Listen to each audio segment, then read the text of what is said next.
नमो भगवते वासुदेवाय।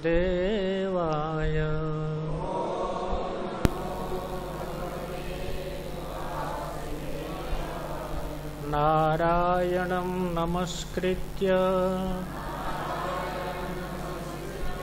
नरं चैव नरोत्तमं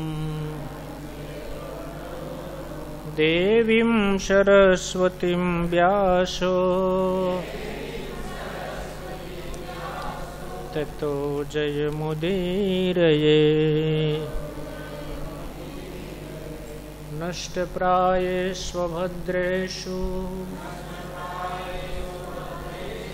नित्यं भागवत सेवया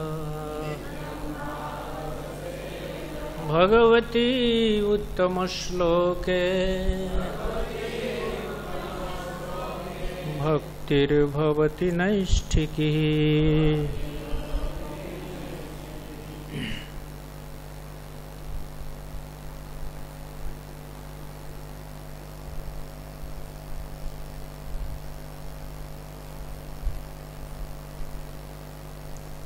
प्रारंभ करते हैं। डायरेक्ट आँख पर लग रहा है।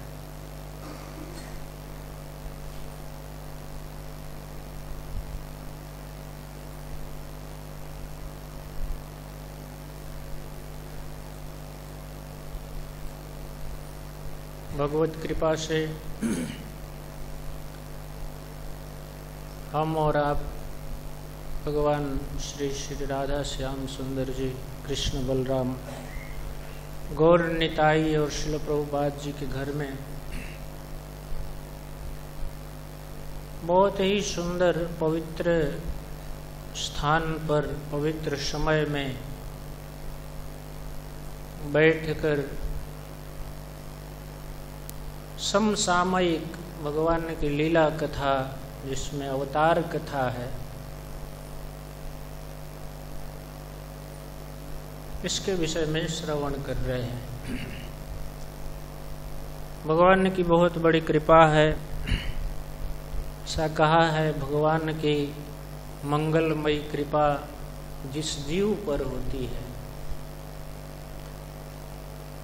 उस जीव को ही इस तरह का सुदुर्लभ संयोग, स्वर्णिम सुअवसर प्राप्त होता है भगवत लीला कथा श्रवण करने का।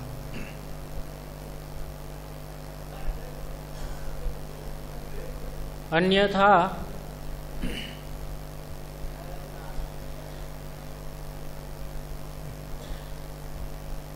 हरे कृष्णा कृष्णा कृष्णा हरे हरे।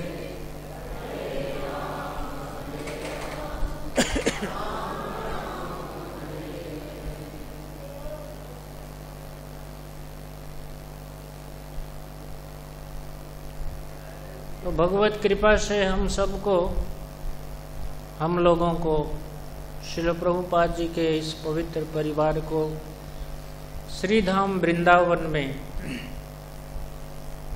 प्रातः काल और संध्या काल दोनों समय यहाँ के अधिकारियों ने यह जो लीला श्रवण करने का संयोग सुअवसर प्रदान किया है, यह बहुत ही उपादेय कार्यक्रम। उसी कार्यक्रम के कड़ी में, एक क्रम में आज भी कुछ भगवत लीला का श्रवण करने के लिए हम प्रस्तुत हैं।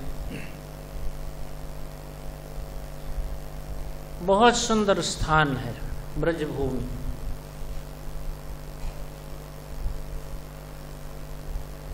ब्रजभूमि है। ब्रजभूमि में भी बिल्कुल श्रीमती राधा रानी का गोद है श्री वृंदावन। जैसे एक माँ का गोद होता है, जिसमें बच्चे अपने आप को सुरक्षित समझते हैं, सब तरह से उनका पोषण होता है, उसी तरह से यह जो पूरे ब्रजमंडल में जो श्रीधाम वृंदावन है, ये श्रीमती राधा रानी का गोद है। और हम सब लोग जैसे बच्चे अपने माँ की गोद में सो भी जाए, जगा भी रहे, दूध भी पिए, खेले भी, खाए भी, कुछ भी करे, माँ बड़ी प्रसन्न होती है। वैसे ही इस श्री धाम वृंदावन में श्री जी की कृपा से हम सब आए, हम उनके पुत्र हैं। श्री राधा रानी की अहेतु की कृपा है। बिना उनकी कृपा से इस स्थान तक पहुंचना बहुत ही कठिन है, दुर्लभ है। एक बार महाराज श्री बता रहे थे, इसी मथुरा से होकर के सैकड़ों ट्रेन गुजरती है और लाखों लोग गुजरते हैं, परंतु 10 किलोमीटर की दूरी तक नहीं आ सकते। तो बहुत सुंदर सुदुर्लभ स्थान है वृंदावन सो वन नहीं। ब्रजभूमि का प्राण है श्रीधाम वृंदावन। उस स्थान में बैठे हैं और समय भी बहुत अनुकूल है। भाद्रपाद भद्र मास है, भाद्रपद। देख लीजिए कितना पवित्र। इसी महीने में श्री जी का प्राकट्य दिवस होता है, श्रीमती राधा रानी। और इसी महीने में प्रातःकाल सत्र में महाराज श्री जिन अवतार का वर्णन कर रहे थे, बलि गुरु तज्यो, बलि भगवान ने, वामन भगवान ने भी इसी महीने को स्वीकार किया। और साक्षात परम पुरुष, परम ब्रह्म, परमात्मा, परात्पर, पूर्ण ब्रह्म, कुछ भी कहिए, स्वयं भगवान ने भी अवतार लेने के लिए इस मास का चयन किया है। तो कल्पना कर सकते हैं कितना सुंदर महीना है। 3 अवतार, कृपा मूर्ति, कृपामयी, परम दयामयी, दया स्वरूप श्रीमती राधा रानी, और स्वयं करुणा सिंधु श्री कृष्ण, और वामन भगवान, 3 अवतार इस महीने। सुंदर समय, सुंदर स्थान। चैतन्य महाप्रभु ने 5 साधन, भक्ति के 64 अंग में 5 को महासाधन कहा। उसमें हम सबको ये वृंदावन धाम में सहज उपलब्ध हो जाता है। आइए कथा के क्रम को थोड़ा आगे बढ़ाएं, क्योंकि कल तक प्रथम अध्याय पूर्ण करना है। अभी तक मात्र 16 या 17 श्लोक की कथा हुई है। 16 श्लोक की कथा लाल गोविंद प्रभु ने किया है। 3-4 श्लोक कल मैंने भी लिया था।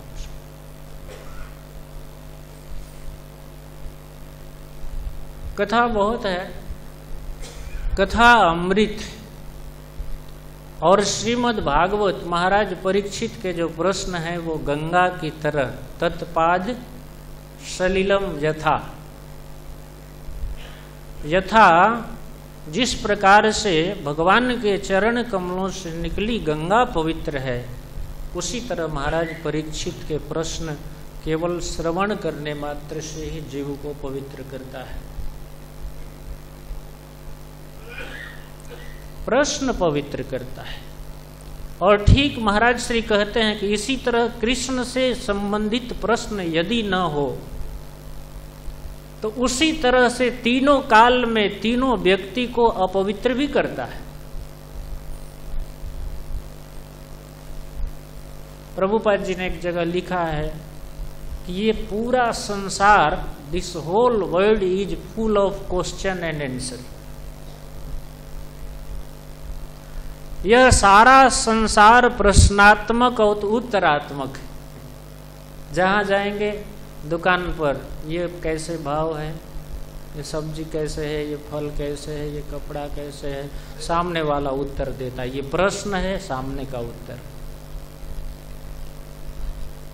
परंतु वासुदेव कथा प्रश्न, भगवान के विषय में किया हुआ प्रश्न और उसका उत्तर तीनों को पवित्र करता है। उसी तरह कृष्ण से यदि संबंध नहीं है जिस बात का, जिस वार्तालाप का, तो तीनों व्यक्ति, पूछने वाला, कहने वाला और सुनने वाला तीनों अपवित्र हो जाता है। सब जगह प्रश्न है, प्रश्न है, प्रश्न है, और सब जगह कोई न कोई सामने उत्तर देने वाला भी है। प्रश्नात्मक जगत। बहुत सुंदर प्रश्न किया, गंगा की तरह निर्मल। बोले गंगा और भागवत के प्रश्न और भागवत में अंतर क्या है? बोले उस गंगा के पास जाना पड़ता है, कोई जाए तो ही गंगा का लाभ मिल सकता है, परंतु श्रील प्रभुपाद जी की कृपा से ये भागवत गंगा तो घर घर पहुंचती है। अपने घर में बैठ करके स्नान कर सकते।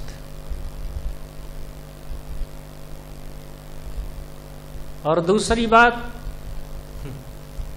बात यह है, स्वर धुन्यापोनु सद्य पुनंत्युपस्पृष्टा स्वर धुन्यापोनु सेवन। कैसे पूरा श्लोक?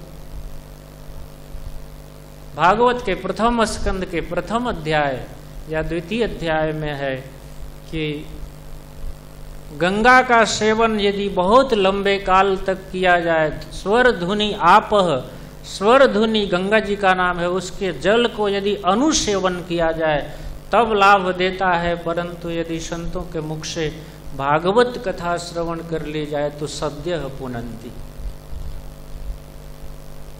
तत्काल पवित्र हो जाता है। दर्शने पवित्र कर हे तुम्हारी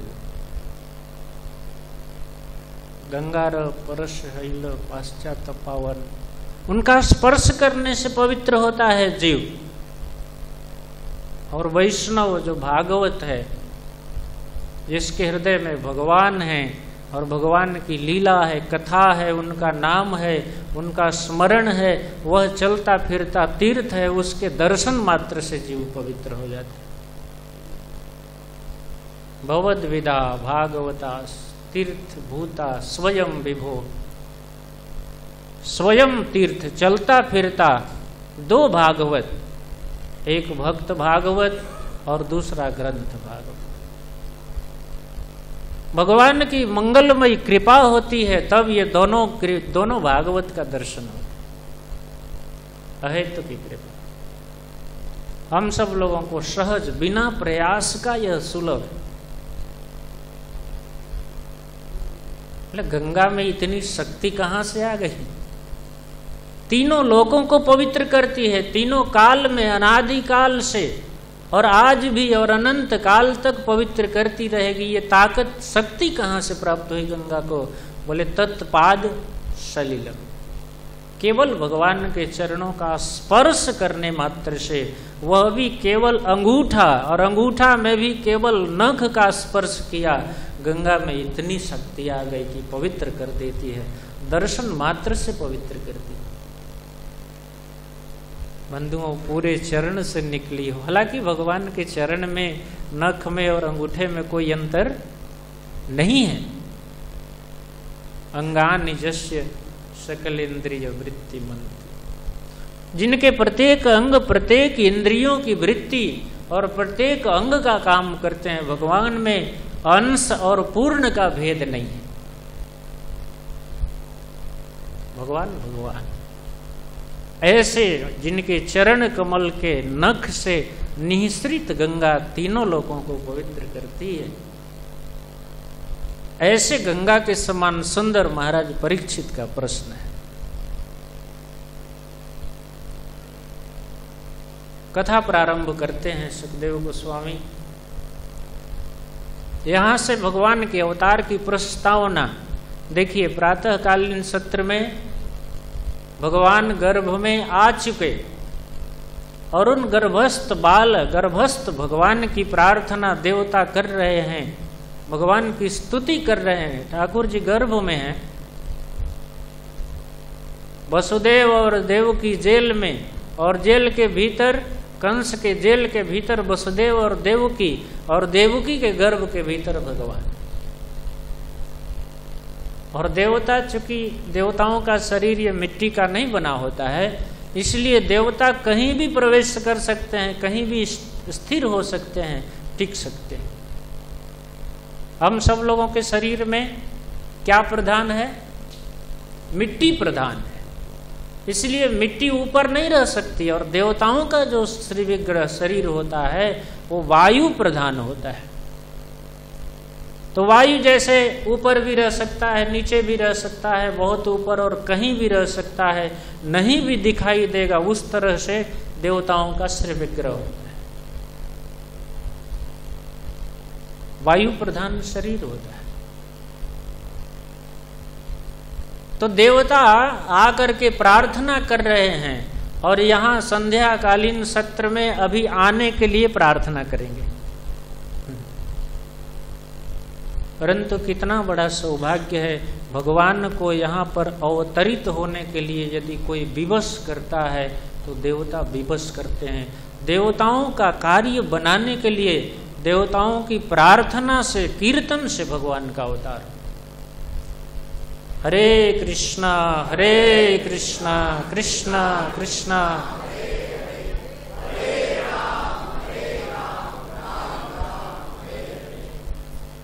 देवताओं का, बंधुओं, देवताओं का एक ही काम है, जहां भी रहते हैं, जैसे भी रहते हैं, तो भगवान का संकीर्तन करते हैं। ये देवता का काम है। और विष्णु भक्त सुराप्रोक्ता, देवता माने जो भगवान के भक्त हैं उनको देवता कहते हैं। और असुरस्तद विपर्यय, ठीक इससे जो विपरीत है वो असुर है। जिनके मुख से भगवान का नाम निकलने लगे तो समझो वो साधारण मनुष्य नहीं। गुरु सुनरमति कहते हैं, गुरु में सामान्य मनुष्य बुद्धि नहीं करना चाहिए, वैष्णव में सामान्य मनुष्य बुद्धि नहीं करना चाहिए। कारण क्या है? बोले कारण ये है कि जैसे एक लोहा को आग में रख दिया जाए और निकाल दिया जाए उसमें, और कोई कहे वो तो लोहा ही है, इसको टच करो, लेकिन अग्नि का पूर्ण गुण उसमें आ गया। अभी इस समय लोहा नहीं है, आग में रहते रहते वो आग हो गया, और यदि हम उसको लोहा समझेंगे तो हमारा हाथ जल जाएगा। बंधुओं, उसी तरह से एक वैष्णव जो भगवान की सेवा में है, भगवान की भक्ति में है, उसमें यदि साधारण सामान्य बुद्धि हो गई तो वहीं पर अपराध हो जाता है। और वैष्णव अपराध हो जाए तो अब कितनी कथा आपको बताऊं। भागवत भरा है, रामचरितमानस भरा है, रामायण भरा है। भगवान उस व्यक्ति को, उस जीव को कभी भी स्वीकार नहीं करते। जो अपराध भगत कर करई, राम रोष पावक सो चरई। दुर्वासा की ले लीजिए, बहुत बहुत अपराध। मैं आपको बताऊं, राम कथा में चलें तो सीता जी का जो हरण हुआ उसके पीछे वैष्णव अपराध कारण। किसका अपराध किया सीता ने? बोले तत्काल लक्ष्मण जैसे महात्यागी वैष्णव, जिसने अयोध्या के राज को ठोकर मार दिया केवल राम की सेवा करने के लिए, ऐसे लक्ष्मण के प्रति जब सीता ने दुर्भावना की, भगवान ने कहा भले मेरी पत्नी हो, चाहे भले मेरा अंग ही क्यों न हो, परंतु जो मेरे भक्त का अपराध कर दिया अब उसको दंड देना पड़ेगा। और उसके दंड में सीता को 2.5 वर्ष तक लगभग जाकर असुरों के बीच में रहना। और आप जानते हैं क्या अपराध किया था? वाणी से अपराध कर दिया। लक्ष्मण, तुम्हारी दुर्भावना को मैं समझ गई। इसलिए जो वैष्णव है, जो भक्त है, उसमें सामान्य बुद्धि नहीं करनी चाहिए।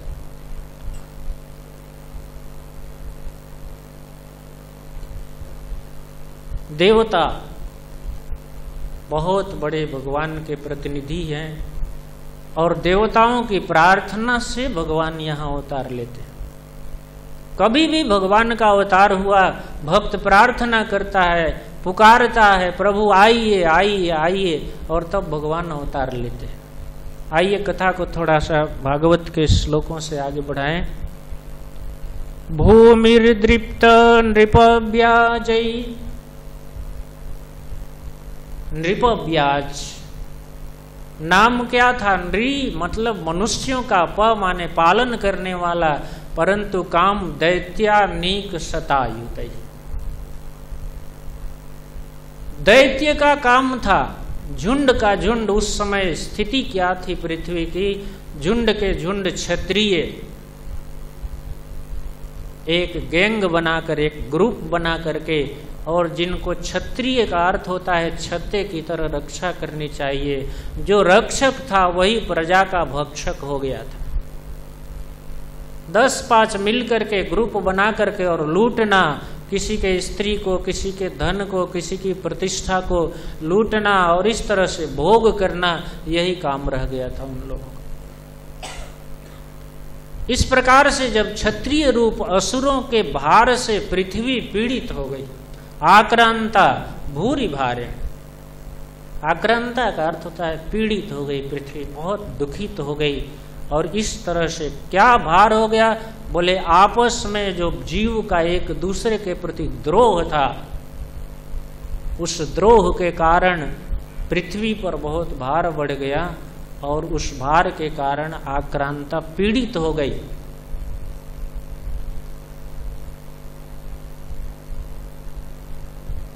मुझे मानस की एक चौपाई याद आती है, उसमें पृथ्वी देवी जिस समय रावण का अत्याचार हुआ उस समय कहती है कि इतने विशाल विशाल पर्वत, आप देखते हैं ना कितना भारी भारी पहाड़, पत्थरों का कितना भारी भारी चट्टान, बड़ा बड़ा पर्वत इस धरती पर है, कितने वृक्ष हैं, कितने बिल्डिंग हैं, कितने सरोवर हैं, नदियां हैं, सब कुछ है, परंतु पृथ्वी कहती है ये सब मिलकर के उतना मुझे भार नहीं होता है जितना एक दूसरे से द्रोह करने वाले व्यक्ति भार होते हैं।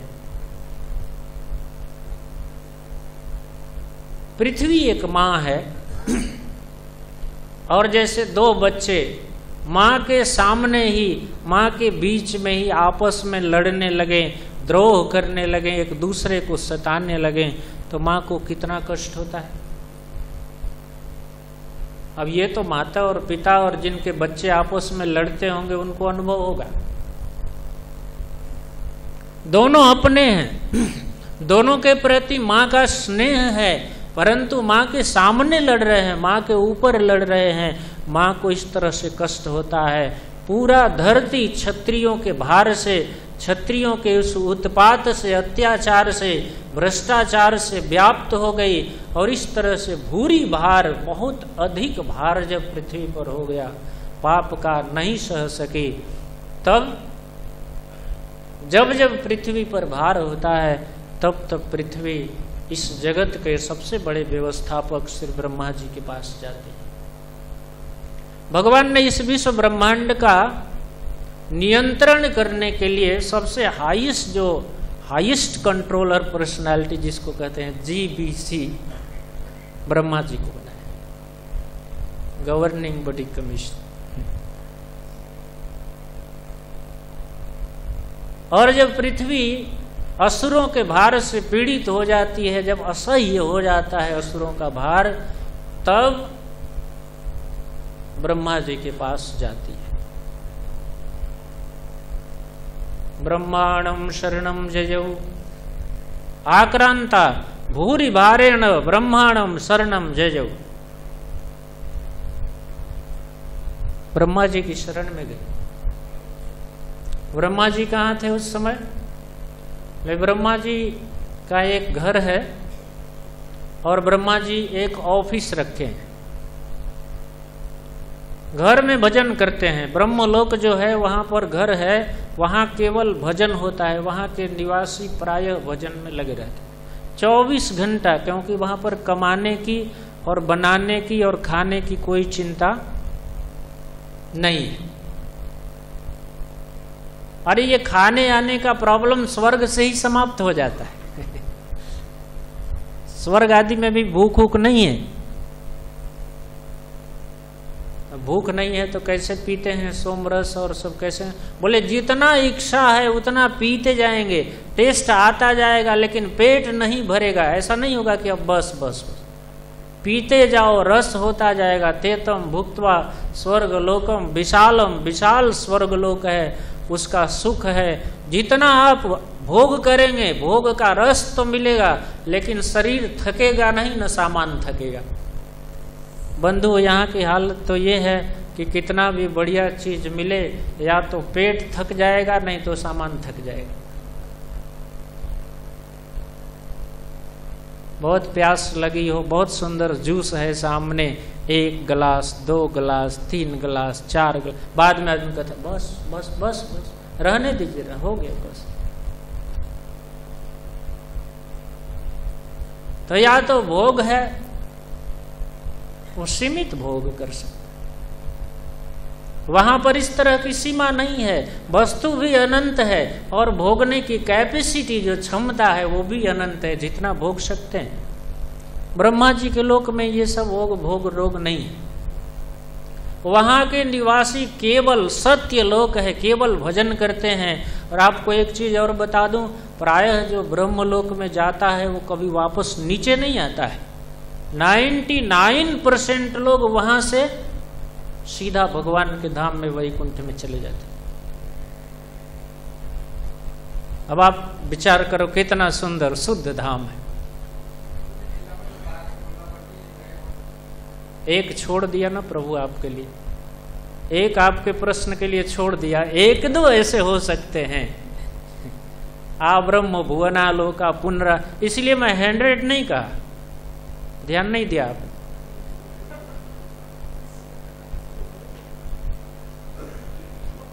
सौ नहीं कहा ना, कितना %? 1-2 इन्हें गिने ही ऐसे हैं जो नीचे आते हैं, बाकी सब लोग ट्रांसफर हो जाते हैं। ठीक है, चले जाते हैं। ब्रह्मलोक है, वहां सब के सब प्रायः 24 घंटा भगवान की भक्ति में, श्रवण कीर्तन में ही, स्मरण में, बंधन में, यही काम है। वहां कुछ काम ही नहीं है, क्या लौटेंगे वहां से? लौट सकते हैं। भगवान के कहने का अर्थ यह है, आ ब्रह्म भुवना लोका पुनरावर्तिन अर्जुन माम उपेत्य तु कौन्तेय पुनर्जन्म न विद्यते। लेकिन एक सीमा है जहां से लौटा जा सकता है, परंतु वहां से बहुत कम लोग लौटते हैं, सीधा वैकुंठ में ट्रांसफर हो जाता है। चतुर्भुज मूर्ति धारण करके, स्वरूप धारण करके भगवान के धाम में जाते हैं। इतना पवित्र धाम में पृथ्वी गई। एक प्रश्न होता है, क्या पूरी पृथ्वी चली गई उठ करके धरती?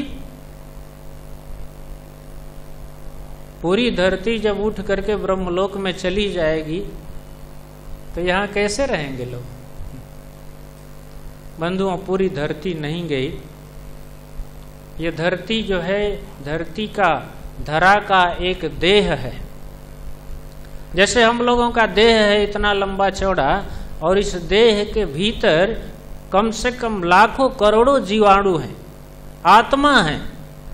लेकिन यह पूरा शरीर का जो पॉजेसर है, धारण करने वाला, एक ही आत्मा।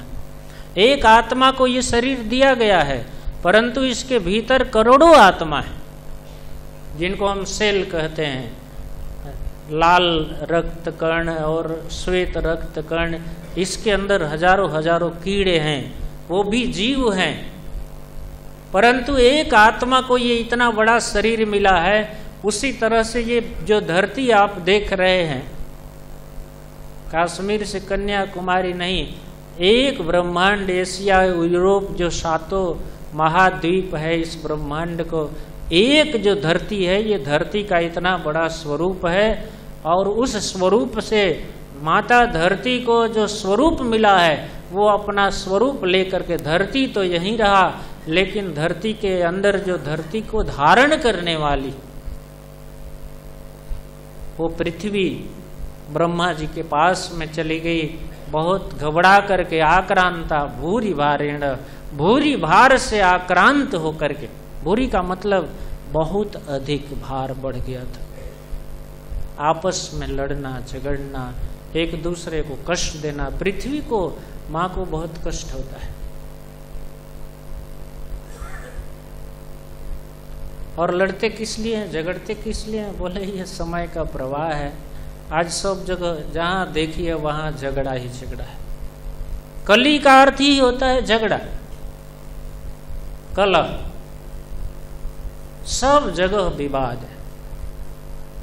रास्ते में हम आ रहे थे तो 10-5 कुत्ते लड़ रहे थे। अब उनको कौन इनकम टैक्स और बिल्डिंग और जायदाद का झगड़ा है। घर भी नहीं है बेचारों के पास, कपड़े भी पहनने के लिए नहीं है, खाने के लिए कोई चूल्हा नहीं है, और लेकिन वो भी अपना एक एरिया बांट लिए। आप जानते हैं ना, यदि एक कुत्ता दूसरे कुत्ते के एरिया में चला गया तो वो भौंकते हुए बाहर निकाल देता है, भाग भाग, भों भों का अर्थ ये होता है भागो हमारे यहाँ से, और तब तक भगाता है जब तक कि वो भाग न जाए। चिड़ियों में भी झगड़ा है, आपस में झगड़ा करते हैं, कुत्ते झगड़ा करते हैं, मनुष्य झगड़ा करते हैं। ये कलह का युग है, ये समय ही ऐसा है जिसमें सब जगह कलह हो। धरती पृथ्वी जब इस दृश्य को देखती है उसको बड़ा कष्ट होता है। ब्रह्मा जी के पास गई, ब्रह्मांडम शरणम जजो, और ब्रह्मा जी के पास क्या स्वरूप धारण करके गई, क्योंकि पृथ्वी का रूप तो यही था। बोले गौर भूत्वा, गाय का रूप धारण करके गई। गाय का रूप क्यों? बोले इसलिए कि शायद ब्रह्मा जी गाय पर सब लोग दया करते हैं, यदि मैं गाय का रूप धारण करके जाऊंगी तो ब्रह्मा जी को दया आ जाएगी, बेचारी गाय के रूप में है, इतना दुखी है। तो दया उत्पन्न करने के लिए, ब्रह्मा के हृदय में दया प्रकट करने के लिए ये धरा, ये पृथ्वी गाय का स्वरूप बना करके गई, गौर भूत्वा। और अश्रुमुखी, क्या स्वरूप था? दोनों नेत्रों से आंसू मुख नेत्र से निकल करके और मुख पर आ रहे थे, आंसू बहाती हुई, और इस तरह से क्रंदंती, हुंकार करती हुई, और बिल्कुल दुबला पतला गाय का स्वरूप धारण किए कांपती हुई ब्रह्मा जी के सामने उपस्थित। क्रंदंती करुणम विभो, विभो का अर्थ होता है सर्व समर्थ। से ब्रह्मा जी, भगवान ने प्राकृत जगत का पूर्ण व्यवस्था का अधिकार दिया है, ऐसे समर्थ ब्रह्मा जी के पास गए। ब्रह्मा जी से अन्य जितने भी देवता हैं ये सब नीचे के पोस्ट पर है, यहाँ तक कि भगवान शिव आदि भी पोस्ट की दृष्टि से बहुत नीचे हैं। प्रारंभिक जो अंतिम चरम व्यवस्था का अधिकारी है इस जगत का, वो ब्रह्मा जी। भगवान शिव भी हैं, लेकिन वो विनाश डिपार्टमेंट के, नाश विभाग के हेड है।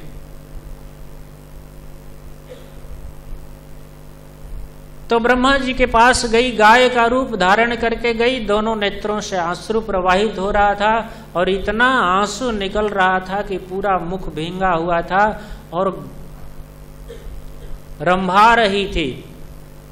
बहुत करुण स्वर में आवाज था पृथ्वी का, और इस तरह से दुबला पतला कांपती हुई गई थी कि एक किसी भी व्यक्ति को दया प्रकट हो जाए, दया उत्पन्न हो। परंतु क्या कहा जाए, आज का समाज इतना निर्दय हो चुका है, इतना दयाहीन हो चुका है, बिल्कुल दिल में, हृदय में, कलेजे के अंदर दया नाम की चीज नहीं है। कि जिस गाय का दूध पीता है, जिस गाय के गोबर का उपयोग करता है, और उसी गाय के को काट करके उसका मांस भी खा जाता है। और आपको एक चीज बताऊं, लोग कलकत्ता में जाते हैं, 70,000 गायें रोज कलकत्ता में कटती, और वो जाते मांस जाता कहाँ है? बोले मांस को काली जी के सामने रख करके, और मुसलमान को बढ़िया बढ़िया टीका लगा करके काली का प्रसाद करके बांटते हैं, और लाखों हिंदुओं के घर में, सनातन धर्मियों के घर में जाकर वह मांस पकता है।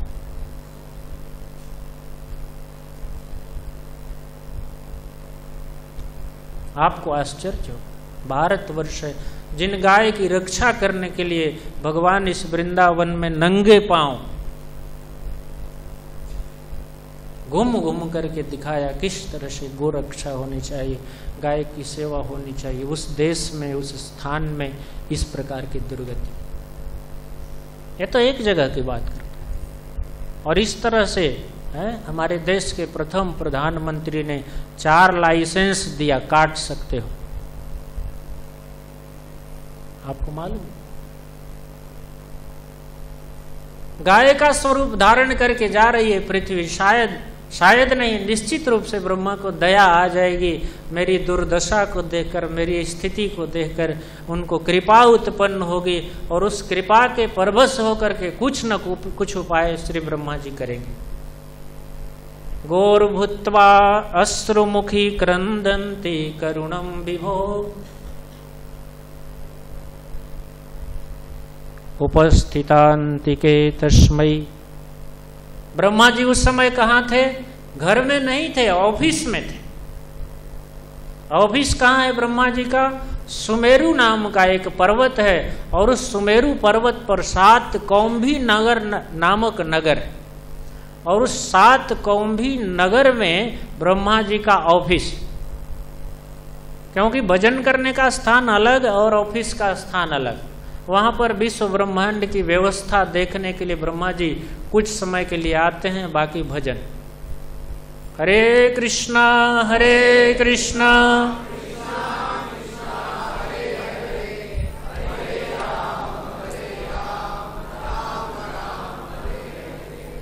ब्रह्मा जी भजन करते रहते। और आपको एक चीज बताऊं, हमारे इस संप्रदाय के सबसे प्रथम आदि आचार्य श्री ब्रह्मा जी, ब्रह्म गौड़ी, ब्रह्मा जी से ही ये परंपरा चली। और इसी बीच में श्री चैतन्य महाप्रभु, रूप गोस्वामी, श्रील प्रभुपाद, और इस तरह से उनके शिष्य वृंदों की परंपरा है।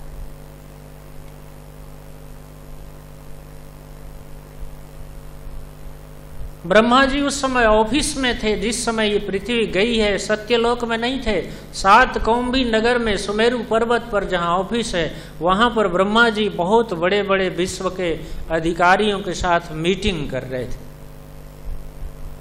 देखते हैं छोटे से राज्य का मंत्री हो जाए कितना व्यस्त रहता है, पूरे 14 लोक का, ब्रह्मांड का एक हिसाब किताब, स्थिति का सब व्यवस्था करना है।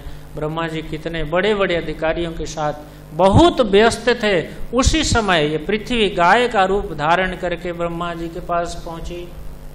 उपस्थितांतिके, अंतिके उपस्थिता, बिल्कुल डायरेक्ट उस सभा में जहां मीटिंग हो रहा था, उस मीटिंग के बीच में आंखों में आंसू और कांपते हुए गो का रूप धारण करके धरती पृथ्वी पहुंचे।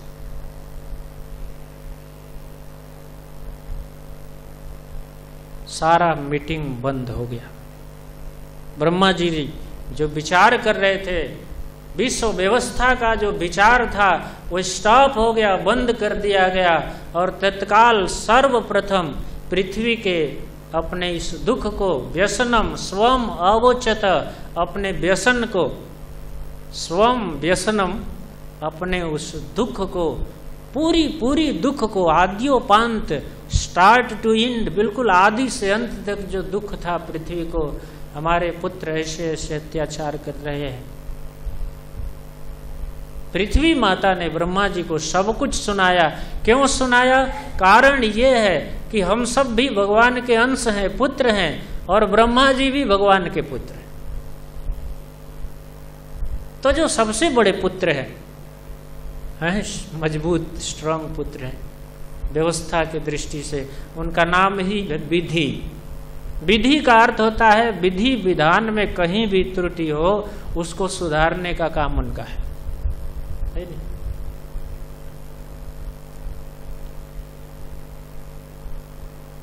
ऐसे विधाता ब्रह्मा के पास में, भगवान के पुत्र के पास में सबसे बड़े बुद्धिमान, जिनको स्वयं भगवान ने अपने स्वयं ज्ञान दिया, तेने ब्रह्म हृदय आदि कवये, ऐसा सुंदर ज्ञान दिया। तेने का अर्थ होता है संकल्प मात्र से ब्रह्मा जी के हृदय में विस्तारित किया। इतना सुंदर ज्ञान कि मुह्यंत यत सूर्य, बड़े बड़े सूरी लोग, बड़े बड़े विद्वान, बड़े बड़े देवता, बड़े बड़े विचारक, मनीषी भी जिन विषय में वेदों के तात्पर्य को निकालने में, समझने में मोहित हो जाते हैं, उस ज्ञान को भगवान ने संकल्प मात्र से श्री ब्रह्मा जी को दिया।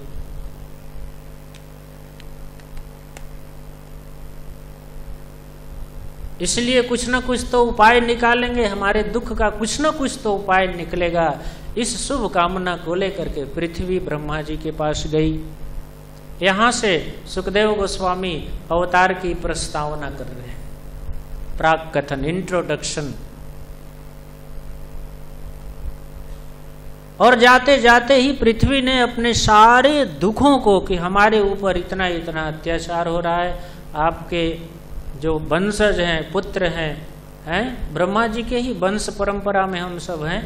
ब्रह्मा जी के पुत्र कौन हुए? मनु महाराज। ब्रह्मा जी के दक्षिण भाग से कौन हुआ? नर, मनु महाराज। और वाम भाग से शत्रुपा जी। और उन्हीं से निकलने के कारण हम मनुष्य हैं। मनु स्य का अर्थ होता है निकल, अथवा ज लगा दीजिए तो मनु ज, मनु से जिसका जन्म हुआ है वो मनुज हो गया। मनु से जो निकला वो मानव हो गया। ऐसे मनु महाराज ब्रह्मा जी के अंश, मनु, और मनु के परंपरा में हम सब मानव जब इस तरह से एक दूसरे के प्रति द्रोह और द्वेष रखने लगते हैं, तब इस भार को पृथ्वी नहीं सहती है और जाकर के ब्रह्मा जी से निवेदन करती है। एक चीज मैं बताऊं आपको, जिस व्यक्ति के हृदय में एक दूसरे के प्रति रंच मात्र भी, किंचित मात्र भी द्वेष का यदि दोष है, उसके जीवन में भागवत कभी प्रकाश नहीं दे सकता।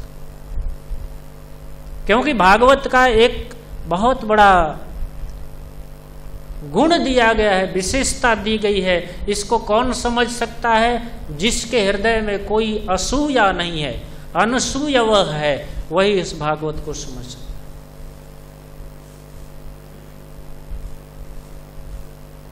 धर्म प्रोजित कैतवुत्र परमो निर्मत सराणम। जिसके हृदय में मत्सरता नहीं है, वह व्यक्ति ही भागवत के ठीक ठीक तात्पर्य को समझ सकता है। एक दूसरे के प्रति जलन है, यदि द्वेष है, उसके जीवन में भागवत नहीं आए। निर्मत सराणाम शताम वेद्यम वास्तवम अत्र वस्तु शिवदम तापत्रयन मूलन। श्रीमद् भागवती। और चैतन्य महाप्रभु ने कहा है कि यह श्रीमद् भागवत ही अमल प्रमाण है। किसी भी तत्व को प्रकाशित करने के लिए, व्यक्त करने के लिए यदि भागवत कहता है, तो अब अन्य किसी भी ग्रंथ की आवश्यकता नहीं है, पूर्ण प्रमाणिक। ब्रह्मा जी के पास गई और ब्रह्मा जी मीटिंग रोक दिया। ब्रह्मा जी ने कहा रुको रुको, और रोक करके ब्रह्मा तद उपधार्यात्, ब्रह्मा जी ने क्या किया? उपधार्य। उप का अर्थ होता है बहुत ध्यान से, बहुत निकटता से, बहुत प्रेम से। धरती पृथ्वी जो भी कह रही थी उसको उप का अर्थ होता है, आप जानते, उप माने बहुत निकटता से, अंतरंग, बिल्कुल ध्यान लगा करके सुन रहे थे क्या क्या कह रही। महाराज जी इसकी व्याख्या में कहे हैं कि आज जनता जिस नेता को चुन करके भेजती है कि दिल्ली में जाकर के, लखनऊ में जाकर हमारा हित करेंगे, मेरे लिए कुछ काम करेंगे, परंतु वोट देने के बाद में फिर वो नेताजी का दर्शन नहीं होता है। अब मैं आपको बताऊं, एक कार्टून मैं देखा था न्यूज़पेपर में, उसमें एक नेताजी एक जनता के सामने जाकर के और हाथ टोपी पहने हुए हाथ जोड़ते हैं, मुझे आपका मत चाहिए। मत माने मन चाहिए, आपका हृदय चाहिए, मैं आपकी सेवा करूंगा। और दूसरा कार्टून नीचे बनाया था जब वो चुनाव जीतने के बाद, और नीचे कार्टून लिखा था, उसके बाद में नेताजी हाथ हिलाकर कहते हैं 5 वर्ष बाद फिर मिलेंगे।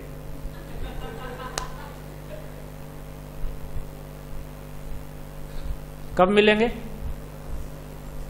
5 वर्ष बाद फिर मिलेंगे। ये भ्रष्ट लोगों का पहचान है। ब्रह्मा जी ऐसे नेता नहीं है, बहुत बड़े आदमी ब्रह्मा जी, परंतु पृथ्वी गई, सारे मीटिंग को रोक दिया गया। उपधार्य अथ तत्काल सभी बातों को सुना। ये बड़े बड़े अधिकारियों का ये कर्तव्य है, चाहे वो संस्था में हो, चाहे राज्य में हो, चाहे व्यवस्था में हो, छोटे से छोटे लोगों की बात को भी सुनना चाहिए। और उपधार्या था, बिल्कुल ध्यान से सुनना चाहिए। बेचारा क्या कहता है? जब राजा का रोल राम जी ने किया तो एक धोबी की बात सुन ली, और वो भी अपने घर में बोल रहा था, खुले में नहीं, लेकिन उसकी बात को भी सुन करके उस पर एक्शन लिया गया। अरे राम राज्य की बात क्या करें, उस राज्य में तो एक कुत्ते का भी सुना जाता था, कुत्ता भी फरियाद करता था। कथा आपने सुनी होगी, सुने हैं ना? पुजारी जी मंदिर में थे बेचारे, उनको पूजा पाठ करने में कुछ कष्ट हो रहा था, तो एक कुत्ते को मार दिए। और राम जी के राज दरबार में, राम दरबार में ये केस चला गया, एक ब्राह्मण ने एक कुत्ते को मारा है।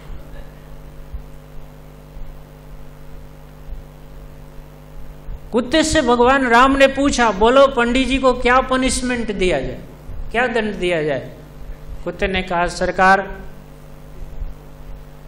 बगल में दर्शन नगर है, वहां पर एक बहुत भारी आपका मंदिर है, इसको वहां का महंत बना दिया जाए। क्या बनाया जाए? प्रेसिडेंट कहूंगा तो बड़ा खतरनाक हो जाएगा, महंत कहिए, महंत बना दिया जाए। भगवान ने कहा ये तो कोई पनिशमेंट नहीं, ये तो रिवार्ड हो गया, तो इनाम दे दिया आपने। बोले नहीं सरकार, क्या पनिशमेंट ये तो हम जानते हैं। बोले इस राज को भी खोल दो, क्या पनिशमेंट है? बोले मैं भी अगले जन्म में उसी मंदिर का महंत था, और जितना बढ़िया बढ़िया प्रसाद आता था और जो कुछ भी कपड़ा आता था, वस्त्र आता था, मैं अकेले खा पी लेता था और भोगता था। उसी के परिणाम में आज कुत्ता बना हुआ हूं, इसीलिए इस ब्राह्मण को भी वहां का महंत बनाइए।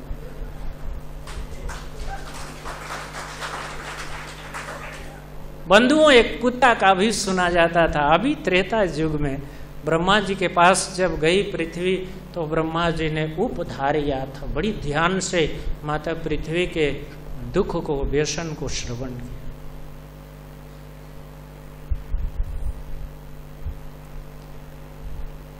अथ का अर्थ होता है जैसे ही सुना ब्रह्मा जी ने, और तत्काल उसी समय संकल्प मात्र से समस्त देवताओं को बुलाया।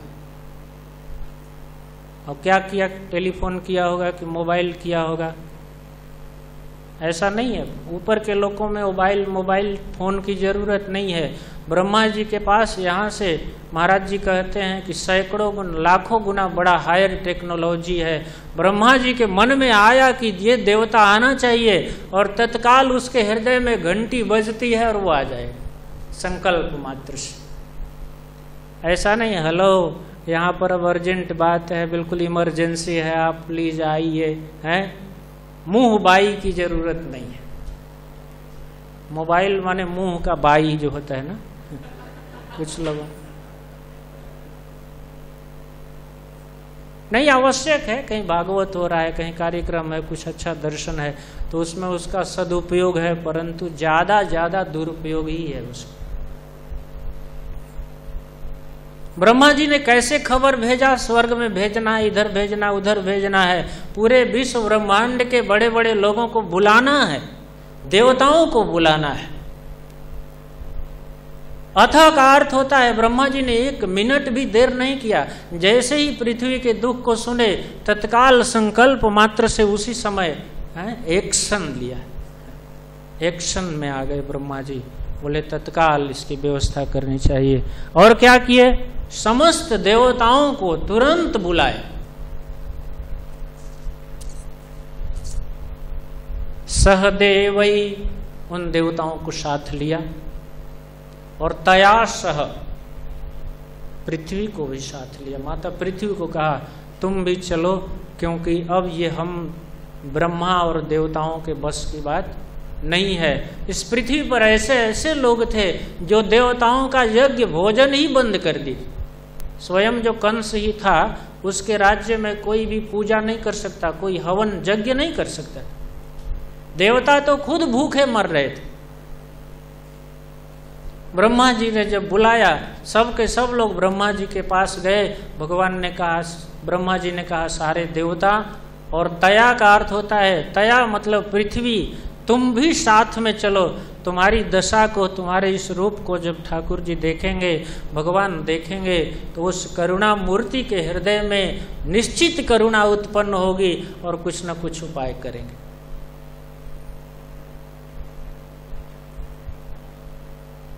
माता पृथ्वी एक स्त्री है, गाय के रूप में गई है, लेकिन भजन में सबका अधिकार है। अन्य धर्मों में आप जाएंगे, मैं नाम नहीं लेना चाहता हूं, सीधा कहा जाता है ये स्त्रियां नापाक हैं, अशुद्ध हैं, ये नहीं कर सकती है, ये नहीं कर सकती, वो नहीं कर सकती, ऐसा नहीं कर सकती, वैसा नहीं कर सकती। लेकिन सबसे बड़े आचार्य सनातन धर्म में ये शिक्षा दे रहे हैं, भजन में पुरुषों का जितना अधिकार है, मंदिर जाने में पुरुषों का जितना अधिकार है, माताओं का उससे बिल्कुल कम अधिकार नहीं है। इसलिए इस सत्य को स्थापित करने के लिए ब्रह्मा जी ने पृथ्वी को भी साथ में लिया।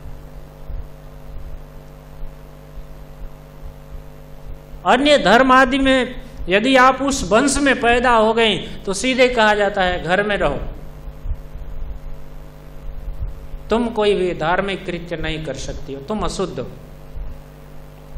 लेकिन सनातन धर्म में इस तरह की परंपरा नहीं, ये उदार परंपरा है। भजन में जैसे सांस लेने में सबका अधिकार है, हवा को सांस लेने में कोई भेद नहीं है, उसी तरह भजन में भी कोई भेद नहीं।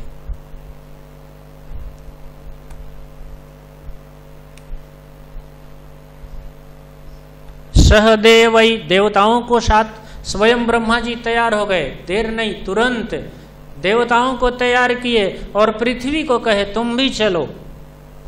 और सब लोग जब चल दिए, उसी समय ब्रह्मा जी को याद आ गया कि हम सब लोग चल रहे हैं,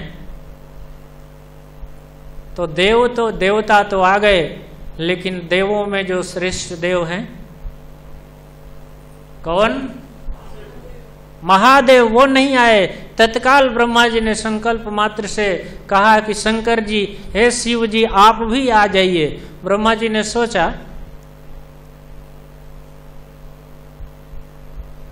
कि सृष्टि की जहां तक बात है वो तो मैं संभाल लेता हूं, और पालन स्वयं भगवान करते हैं। और जाकर कहना क्या है कि असुरों का विनाश कीजिए।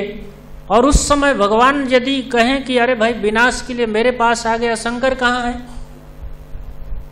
शिव जी कहाँ है, विनाश विभाग उनको दिया गया है। मारने का असुरों को या किसी को भी नाश करने का विभाग शिव जी के पास है। तो कोई भी पूछ सकता है अरे तुम धड़ाधड़ मेरे पास आ गए, शिव जी कहाँ है, उनको विभाग दिया गया, उनके पास क्यों नहीं गया? इसीलिए जगाम त्रिनयनम,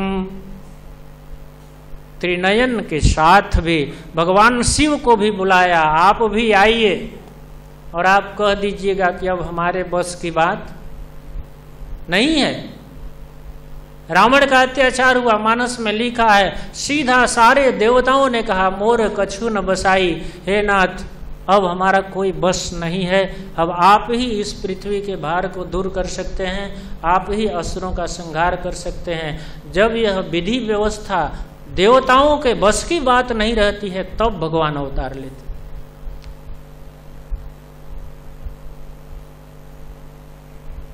जगाम त्रिनयनम, कौन साथ में लिए? ब्रह्मा जी चले, 33 करोड़ देवता चले, माता पृथ्वी चली और साथ में भगवत भूत भावन भोलेनाथ भगवान शिव भी साथ में चले। त्रिनयन का अर्थ होता है 3 नेत्र है। 2 नेत्र तो सबके होते हैं, भगवान शिव के ललाट में एक नेत्र है, वो केवल प्रलय के साथ समय में उसको खोलते हैं। और बीच में एक बार और खोल दिया था जिस समय कामदेव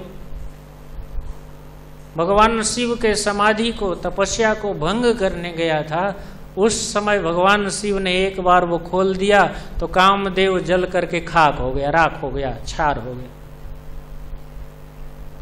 तो कभी कभी खोलते हैं, प्रलय के समय भगवान शिव तीसरा नेत्र खोलते हैं, 3rd आइज। इस समय चला है 6th सेंसेस, मालूम है आपको? 6th senses. चलिए, भागवत का विषय नहीं है। 6ठी इंद्रियां जिनको कहते हैं। तीसरा नेत्र है।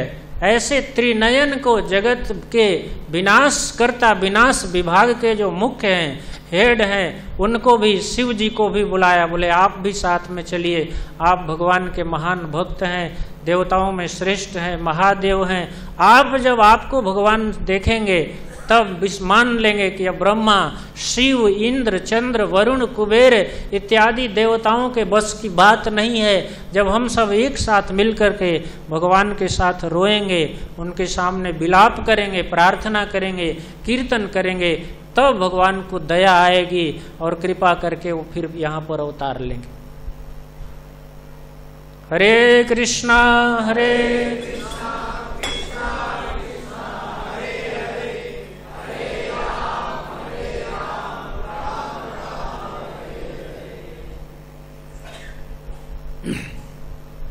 मन ही मन आप भी चलो, देवता सब जा रहे हैं, माता पृथ्वी जा रही है।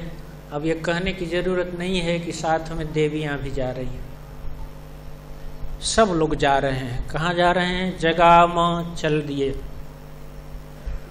एक प्रश्न उठाया आचार्यों ने, बोले वहीं से क्यों नहीं प्रार्थना किया? भगवान तो सर्वव्यापक है, उनको जाने की क्या जरूरत है?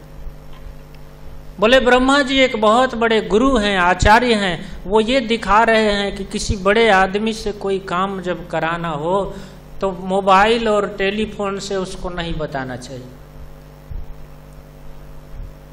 और सब लोग मिल करके एक साथ भगवान के मंदिर में जाएं, भगवान के सामने प्रार्थना करें, भगवान के घर में जाएं। यह विधि है। विधि साक्षात ब्रह्मा इस बात की स्थापना करते हैं कि जब व्यक्ति को अपना कुछ काम कराना हो तब उसे ऑफिस में नहीं, टेलीफोन से नहीं बुलाना चाहिए और काम आज्ञा देनी चाहिए, उसके पास जाना चाहिए, और कि अकेले नहीं जाना चाहिए। अकेले भी ब्रह्मा जी जा सकते थे, परंतु अकेले नहीं गए, सबको एक साथ लेकर के गए। महाराज जी कहते हैं, ब्रह्मा जी एक आदर्श स्थापित करते हैं कि भजन अकेले की चीज नहीं है, बल्कि भजन के लिए एक बहुत बड़ा संघ चाहिए। और इसी दृष्टि से श्रील प्रभुपाद जी ने हम सब लोगों को क्या दिया? अंतर्राष्ट्रीय कैसा सोसाइटी दिया? इंटरनेशनल सोसाइटी दिया। ये ब्रह्मा जी इसके संस्थापक हैं। बोले अकेले एकांत में भजन करोगे कि सो जाओगे कि आलस में पड़ जाओगे कि मन कहाँ जाएगा कोई पता नहीं है। इसीलिए भजन की एक सुंदर विधि है कि हम सब लोग मिलकर के एक साथ नाचें, एक साथ गाएं, एक साथ खाएं, एक साथ भजन करें, संघ में भजन करें। हरे कृष्णा हरे कृष्णा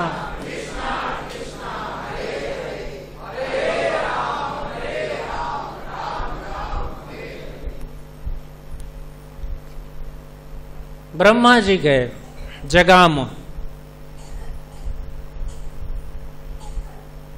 किसके पास जा रहे हैं, कहाँ जा रहे हैं? बोले तीरस क्षीर पयो निधे, पयो निधि के क्षीर सागर के तीर पर जा रहे हैं। चाहे ब्रह्मा जी हो, चाहे भगवान शिव हो और चाहे देवता हो, ये भगवान के धाम में श्वेत द्वीप में जाने का इनका अधिकार नहीं है। ये सारे देवता कहाँ तक जाते हैं? क्षीर सागर के तीर तक, तट तक जाते हैं, प्रवेश करने का अधिकार नहीं। भगवान के नित्य धाम में इनका प्रवेश नहीं है। बहुत दूर से ही एक स्वर से बेचारे कीर्तन गाते हैं कि कीर्तन जब हम यहाँ से करेंगे तो ठाकुर जी के कान में आवाज जाएगी और वो प्रकट होकर के ठाकुर जी आते हैं, ये नहीं जा सकता। कहीं भी आप देखिए, क्षीर सागर के तट पर गए। तट का अर्थ होता है भीतर प्रवेश नहीं। तीरस क्षीर पयो निधे, बंधुओं दूध का एक समुद्र है और वहाँ उसमें ठाकुर जी शेष सैया पर शयन करते हैं। लक्ष्मी सहस्र शत संभ्रम सेव्यमानम, लक्ष्मी भगवान के निरंतर चरण कमलों का पाद संवाहन करती है, सेवा में लगी रहती है और इस तरह से भगवान अपने नित्य धाम में शयन करते हैं। उस क्षीर सागर के तट पर बहुत सुंदर दूध का एक समुद्र है।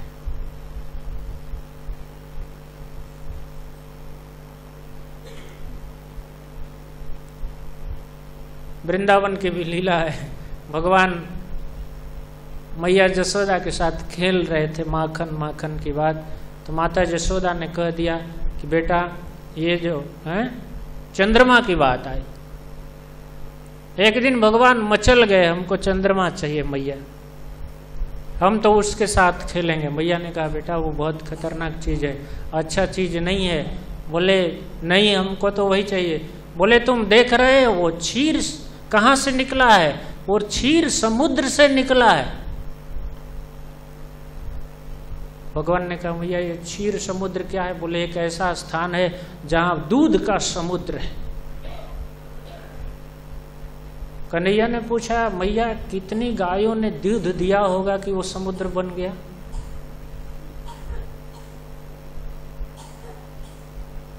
यशोदा जी ने कहा कि बेटा वो गायों के दूध से नहीं बना है। कृष्ण ने कहा बिना गाय का दूध कैसे हो सकता है? यशोदा जी ने कहा बेटा गाय में जो दूध बना सकता है वो बिना गाय का भी दूध बना सकता है। जो गाय के अंदर एक ऐसा मशीन फिट कर सकता है कि दूध बना दे, तो क्या वो चाहे तो बिना गाय का दूध नहीं बना सकता? बिना गाय का दूध बने। सूरदास जी ने पद्य लिखा है मैया मैं तो चंद खिलौना ले, मैया हमको तो वही चाहिए। बोले बेटा उसी समुद्र से निकला है, उसमें जहर निकला है। बोले मैया दूध में जहर कहाँ से आ गया? मैया ने समुद्र मंथन की कथा सुनाई और इस तरह से मना किया बेटा वो मत। नहीं माना तो एक परात में एक लंबी थाली में पानी लेकर के और बोले बेटा ये लो तुम्हारा साथी खेलने वाला आ गया, लेकिन इसको छूना मत, छूओगे तो भाग जाएगा। बोले छू करके देखता हूं, जैसे ही हाथ लगाया तब तक चंद्रमा। तो बोले मैंने कहा था ना छूना मत।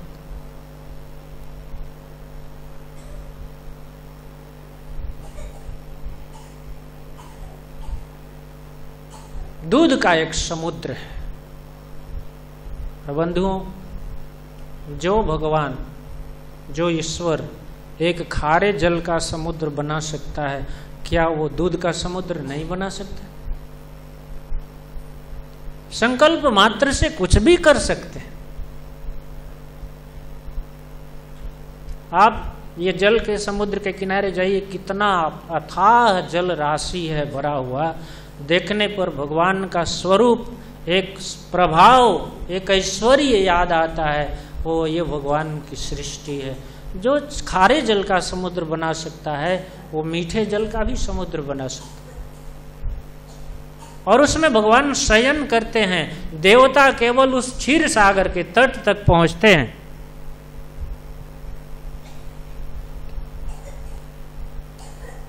टाइम निकलता नहीं।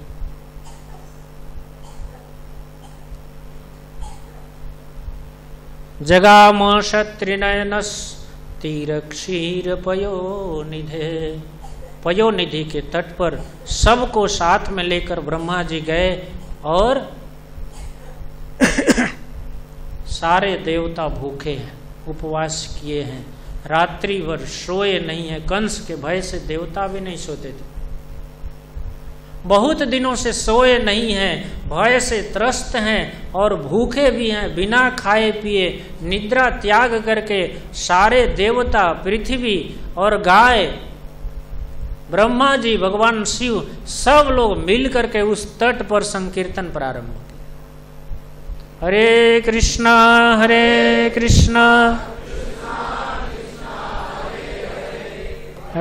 राम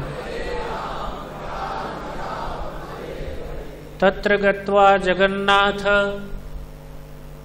वहां पहुंच गए तीर पर। और किसके पास पहुंचे हैं? बोले जो जगत के ईश्वर हैं, जगत के जो नाथ हैं, जड़ चेतन समस्त चर अचर जंतुओं के, समस्त जगत के जो एकमात्र ईश्वर हैं, नाथ हैं, नियंत्रक हैं, ऐसे जगन्नाथ के पास पहुंचे। कोई निराकार के पास नहीं जा रहे हैं जिसका कोई आकार नहीं हो। जगत का एक ईश्वर है, उसका आकार है, जगन्नाथ उसको कहते हैं। क्योंकि जगत में, सारे जगत में विशाल मात्रा में जो भ्रष्टाचार फैला है वो बिना जगन्नाथ की कृपा से जगत का भार समाप्त नहीं हो सकता है। इसलिए ब्रह्मा जी और सारे देवता जगन्नाथ के पास जा रहे हैं। और किसके पास जा रहे हैं? बोले देव। मनुष्यों के द्वारा देवता पूज्य हैं और देवताओं के द्वारा कौन पूज्य है? कृष्ण पूज्य है। जो देवताओं के भी देव हैं, पूज्य हैं, अर्थात देवताओं के भी आराध्य हैं, इष्ट देव हैं, आराध्यो भगवान ब्रजेश तनय। ऐसे भगवान के पास में जा रहे हैं। देवताओं के भी जो श्रेष्ठ हैं, पूज्य हैं, ऐसे देवाधिदेव भगवान के पास जा रहे हैं। और किसके पास जा रहे हैं? बोले वृषा, जो अपने भक्तों पर निरंतर वर्षा करते रहते हैं। यदि भक्त के हृदय में कामना है तो उसकी कामना के अनुसार उसको सब कुछ देते हैं, और नहीं कामना है तो भी देते हैं। कितना देते हैं? बोले बहुत देते हैं। वृषा, बरसात कितनी होती है उसके बूंदों की कोई गिनती नहीं है। उसी तरह भगवान अपने भक्तों को कितना देते हैं। जो भक्तों पर कृपा की वर्षा करते हैं, सब तरह से आशीर्वाद देते हैं। ऐसे वृषा के पास जा रहे हैं, वर्षा करने वाले के पास।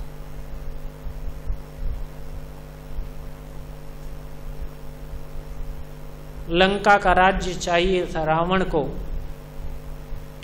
बंधुओं, रावण ने पता नहीं लाखों बार अपने हाथ से अपना सिर काट करके और भगवान शिव के सामने चढ़ाया। लंका प्राप्त करने के लिए लाखों बार अपने 10 सिर को काटकर जिस चढ़ाया था भगवान शिव के पास। और उसी लंका को जब विभीषण को देना हुआ तो विभीषण जाकर के एक बार केवल भगवान को प्रणाम किया और भगवान ने उसको लंकेश कह दिया। लंकेश का अर्थ हे लंका के राजा, जो संपत्ति 10 शीश अर्पिकर रावण शिव पहलिन्हो, सोई संपदा विभीषण ही प्रभु सकुच सहित अति दिन्हो। कवितावली में लिखा है। रावण को 10 सिर कितना बार काटना पड़ा, परंतु एक प्रणाम मात्र से भगवान ने विभीषण को बड़ी संकोच के साथ सिर नीचे करके लंका दिया। वही लंका कि मैं अपने भक्त को कुछ नहीं दे रहा। भगवान वृषा। ध्रुव महाराज मांगने के लिए गए थे कि हमको हमारे बाप की गद्दी चाहिए। और जब भगवान प्रकट हुए और उन्होंने कहा मांग लो, तो कहते हैं क्या मांगू, चला था कांच बटोरने के लिए और हमको पारस पत्थर मिल गए आप, अब हमें इसकी इच्छा नहीं है। भगवान ने कहा भले तुम्हें इच्छा न हो चलेगा, परंतु संसार के लोग यही कहेंगे आखिर मांगने ही तो गया था, चला तो था मांगने ही, भगवान ने उसकी बुद्धि खराब कर दी, फेर दिया, बदल दिया, इसलिए बेचारा मांग नहीं पाया और भगवान ने दिया भी नहीं। बोले ध्रुव भले तुम्हारे मन में मांगने की इच्छा नहीं है, फिर भी मैं तुमको ऐसा चीज दूंगा, ऐसा दूंगा, ऐसा दूंगा कि आज तक किसी को नहीं दिया। और एक लोक ही दे दिया, ध्रुव लोक। और आज कितना सुंदर वरदान प्रहलाद जी ने महाराज श्री के मुखारविंद से बोले, यदि भगवान ने कहा बहुत कष्ट सहे मेरे लिए, कुछ मांग लो, तो प्रहलाद महाराज ने कहा यही मांगता हूं कि मांगने की यदि इच्छा कुछ मन में हो वो नष्ट हो जाए। यदि कुछ हृदय में मांगने की लालसा, बिल्कुल एक रंच मात्र भी कहीं कुछ मांगने की इच्छा हो, वो हमारे हृदय से निकल जाए, प्रभु यही वरदान दे दीजिए। इतना सुंदर वरदान मांगा, परंतु क्या फिर भगवान ने नहीं दिया? वही गद्दी दी जिस गद्दी पर बैठकर हिरण्यकशिपु को मारे थे, भगवान ने स्वयं अभिषेक किया। बोले बेटा इस गद्दी पर आज से तुम्हारा अधिकार। प्रहलाद जी ने कहा इस गद्दी को पाकर के ही हमारा बाप पागल हो गया था, प्रभु ये हमारे बाप की गद्दी है, दोष आ सकता है। बोले बेटा जिस गद्दी पर दोष था उस दोष पर मैं बैठ गया तो ये दोष नहीं, अब ये प्रसाद हो गया मेरा, इस पर बैठ करके तुम्हारे भक्ति में कोई नुकसान नहीं हुआ। इसका राज्य करो, मेरा प्रसाद हो गया ये गद्दी, ये तुम्हारे बाप की गद्दी नहीं रह गई। भगवान ने दिया। वृषा देते हैं, कितना देते हैं क्या कहा जाए, बहुत देते हैं। हमने वृंदावन में एक छोटी सी कथा सुनी थी, इस बार ही सुना।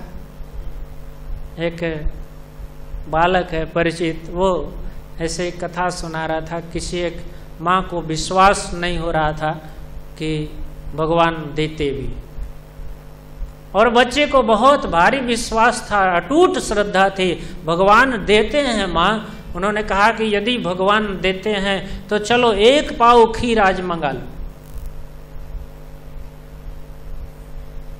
एक पाव खीर यदि भगवान दे देगा तो मैं मान लूंगा कि भगवान है। और जैसे ही संकल्प हुआ, प्रभु मेरी लाज रखने के लिए कुछ तो करो, और उसी समय बहुत बड़ा कड़ाह में खीर बन करके सामने आया।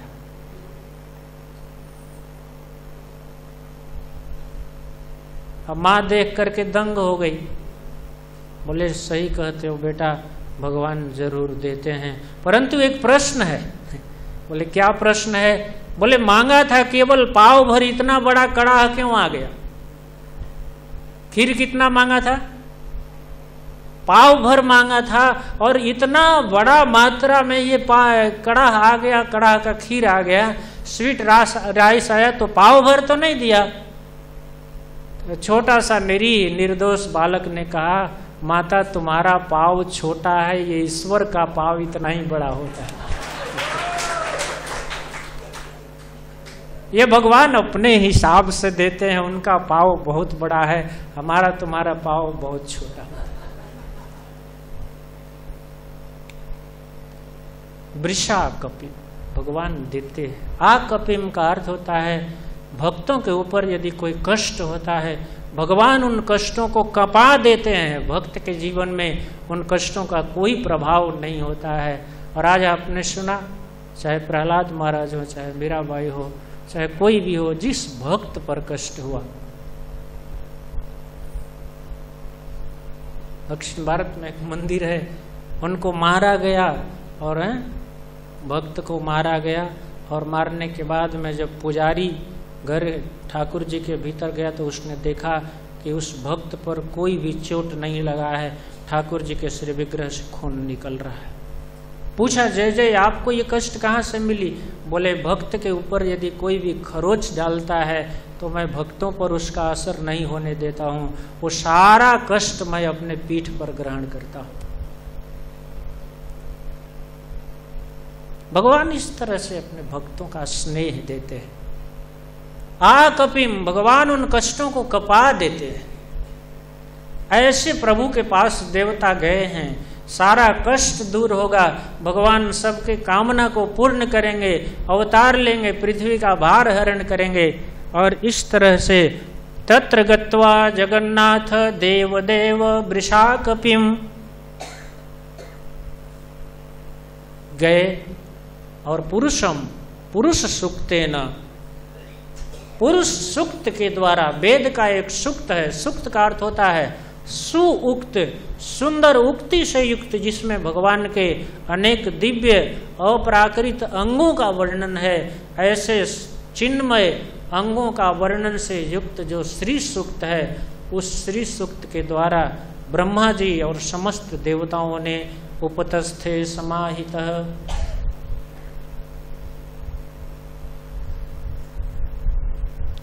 उपतस्थे समाहित,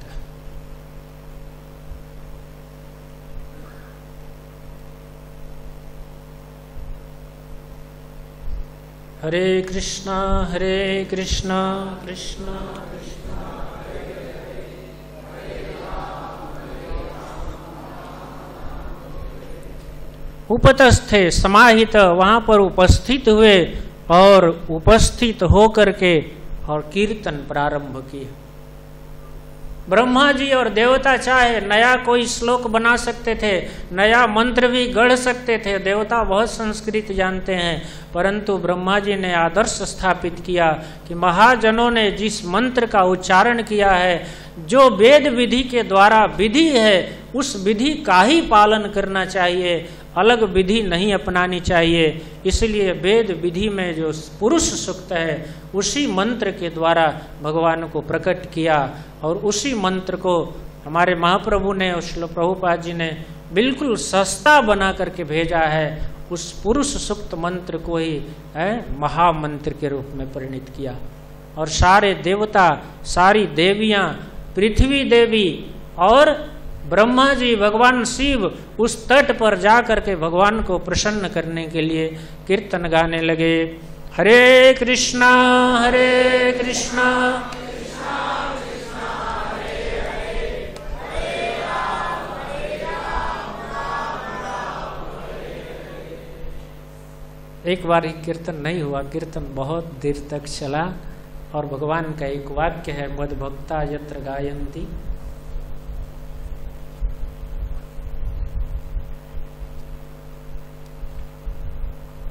मेरे भक्त जहां भी हैं, भक्त होना चाहिए। भगवान एक शर्त दे रहे हैं, मेरे भक्त जहां भी कीर्तन गाते हैं, कीर्तन मेरे कीर्ति का, मेरे यश का गुणगान करते हैं, तत्र तिष्ठामि, मैं वहां पर उपस्थित, तिष्ठति का अर्थ होता है वहां उपस्थित हो जाता हूं। उस समय भी कीर्तन से ही भगवान प्रकट होंगे, प्राप्त होंगे। ब्रह्म एक ही विधि है, ब्रह्मा जी कीर्तन गा रहे हैं, सारे देवताओं को आदेश दिया, बस कीर्तन चालू करो, कीर्तन चालू करो, हरि नामैव केवल, राम नाम अवलंबन एक, केवल एक ही विधि है। पुरुषम पुरुष सूक्तेन उपतस्थे, इस तरह से कीर्तन चालू हुआ। बहुत देर तक कीर्तन हुआ, उपवास करके कीर्तन हो रहा है, निद्रा त्याग करके, आलस्य तंद्रा से मुक्त होकर के कीर्तन गा रहे हैं। अब कहाँ से निद्रा और तंद्रा आएगी, क्योंकि हजारों वर्ष से इनको देवताओं को भोजन नहीं मिला है, यज्ञ ही बंद करा दिया था, इसलिए नींद भी नहीं, उपवास किए हैं और भयभीत हैं, क्योंकि कभी भी असुर चढ़ाई कर सकते हैं। ऐसी स्थिति में आप सोचिए, जब कोई भक्त और वो भी देवता कीर्तन करे तो भला भगवान द्रवित कैसे नहीं हो सकते। प्रकट नहीं हुए उसी समय गिरम समाधौ गगने समीरिताम। एक वाणी, एक आवाज सुनाई पड़ा। कहाँ पर? गगने, आकाश में। परंतु आकाश में नहीं सुनाई पड़ा, या आकाश में भी वह वाणी आई, आकाशवाणी, तो सब देवताओं ने नहीं सुना, सब वहीं थे, परंतु इस आकाशवाणी को केवल श्री ब्रह्मा जी ने सुना। गिरम समाधौ, कीर्तन गाते गाते ब्रह्मा जी समाहित चित्त हो गए, समाधिस्थ हो गए, और उस समाधि में उन्होंने क्या किया? गगने हैं, आचार्यों ने व्याख्या की है, हृदय के गगन में, हृदय के आकाश में ब्रह्मा जी ने भगवान के उस वाक्य को सुना। गगने समीरिता, बोले ब्रह्मा जी ने हृदय के आकाश में, चाहे उस आकाश में उस वाणी को सुना, तो कैसे पहचान गए कि ये भगवान की वाणी है? तो ब्रह्मा जी इसलिए पहचान गए क्योंकि ब्रह्मा जी भगवान के वाणी को बार बार सुनते रहते।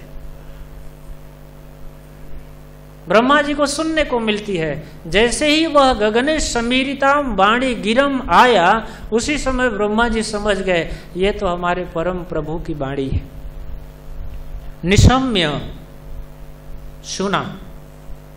सुना वेदा त्रिदशा अनुवाच, और जैसे ही वह वाणी आने लगी, ब्रह्मा जी, भगवान ने संबोधन किया होगा ब्रह्मा जी, तब तक ब्रह्मा जी समझ गए ओ भगवान कुछ कहना चाहते हैं। तत्काल ब्रह्मा जी ने कहा कि चुप, कीर्तन बंद करो, कीर्तन बंद, शोरगुल मत करो, कोलाहल बंद करो कीर्तन, मेरी बात सुनो। त्रिदशानुवाच, त्रिदश का अर्थ होता है 10 × 3, 30 करोड़ देवता जो वहां उपस्थित हैं, उन सभी देवताओं से कहा सुनो सुनो। श्रृणुत गाम पौरुषिम में श्रृणुता मरा पुनः, हे अमरा, हे देवताओं, यह जो पौरुषिम गिराम है, परम पुरुष की जो वाणी है, ये वाणी किसकी है? बोले जो क्षीर समुद्र में क्षीरोदक शाही सो रहे हैं, उनकी वाणी को मैं सुना रहा हूं। और वो जैसा कहते हैं, विधीयताम आसु तथैव माचिरम, तत्काल जैसा भी भगवान का आदेश हो रहा है उसको तुम लोग करो, देर मत करना। और इस तरह से ब्रह्मा जी कहे कि तुम लोग ध्यान से सुनो, पहले कीर्तन बंद करो और मैं जो कहता हूं उसको ध्यान से सुनो। ये क्षीरोदक शाही विष्णु की, भगवान की वाणी, जिनको प्रसन्न करने के लिए आए हो, वह भगवान की वाणी तुम लोग सुनो। गाम पौरुषी में श्रृणुत, मैं मतलब मत, मेरे द्वारा तुम इसका श्रवण करो, और विधीयता मुझको करो, मां चिरम, देर मत करना। जैसा भगवान आदेश दे रहे हैं वैसा पहला काम है क्या? सुनो, और दूसरा काम है करो। इतना कह करके ब्रह्मा, अब आगे का जो वाक्य है वो ब्रह्मा जी नहीं बोल रहे हैं, ब्रह्मा जी का केवल मुख है और गला है, बाकी आवाज और बात किसकी है? क्षीरोदक शाही विष्णु की बात है। और वो क्या कहते हैं? पुरैव पुंसाम अधृतो धरा ज्वरो। अब परम पुरुष क्षीरोदक शाही भगवान कह रहे हैं पूरा एव, हे देवताओं, हे ब्रह्मा, हे शिव जी, आप सब लोगों के प्रार्थना करने के, कहने के, विज्ञापन देने के पहले ही भगवान परम पुरुष को पृथ्वी के कष्ट का पता है। भगवान कहाँ है? गोलोक वृंदावन में है, और कष्ट यहाँ है, और कहने के पहले ही भगवान को सब कुछ पता है। वेदाहम शम अतीतानि वर्तमानानि चार्जुन भविष्याणि च भूतानि माम तु वेद न। भगवान कहते हैं मैं अंड से लेकर ब्रह्मांड तक के, एक अणु से परमाणु तक के, समस्त जीवों के, चींटी से ब्रह्मा तक, सबकी बात को, पीछे की बात जानता हूँ, वर्तमान की जानता हूँ, और बाद की बात भविष्याणी च, मैं सबको, सबके विषय में जानता हूँ। लेकिन कष्ट की बात है, माम तु वेद न कश्चन, सारा विश्व ब्रह्मांड मिल करके भी अकेले एक मुझको नहीं जान पा रहा है। भगवान एक कष्ट के साथ कह रहे हैं मैं सबके विषय में पूरा पूरा जानता हूं। वेदा हम सम अतीतानि, बीत गया उसको, वर्तमानानि और भविष्याणि सब वेद, लेकिन माम तो कश्चनम न वेद, मुझे कोई नहीं जानता है।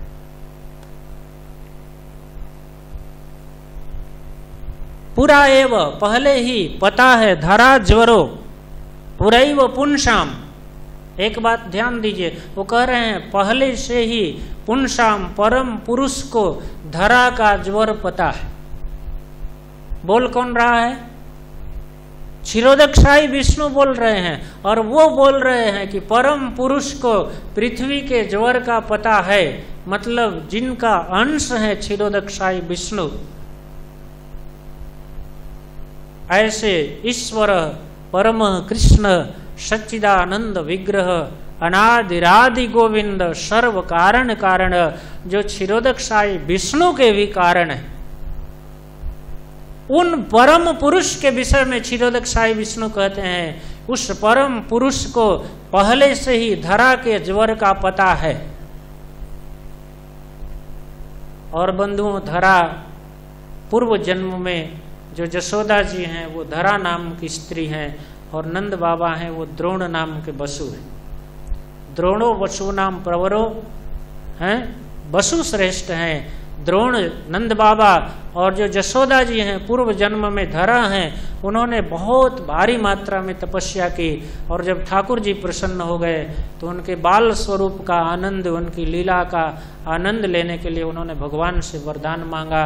यहाँ पर क्षीरोदक्षाई विष्णु कहते हैं उस धरा का दुख भी, धरा का ज्वर भी, अर्थात माता जशोदा के हृदय में जो प्रतीक्षा की का कष्ट है, मुझे अपने बालक के रूप में मुझे देखना चाहती है, अपने गोद में खिलाना चाहती है, मेरे बाल लीला का आस्वादन करना चाहती है, अपने स्तन को मुझे पिलाना चाहती है, डांटना चाहती है। इन सारे लीलाओं का स्मरण करके जो जशोदा को कष्ट है, वह धरा का कष्ट अभी भी परम पुरुष भगवान को मालूम है।